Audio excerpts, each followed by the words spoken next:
સમાજના સેવકો. બરાબર. ચલો બેન બોલાવો બેટા. પહેલા સેવક કોણ છે?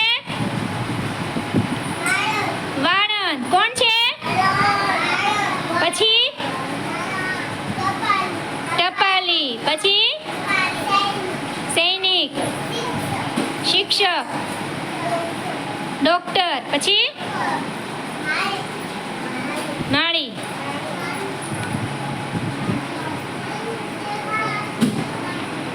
મોચી, દરજી. પછી લુહાર. પછી સુથાર, ખેડૂત. પછી ડ્રાઈવર. પછી નર્સ, કુંભાર અને કડિયા. આ બધા આપણે શું છે? સમાજના સેવકો. શું છે?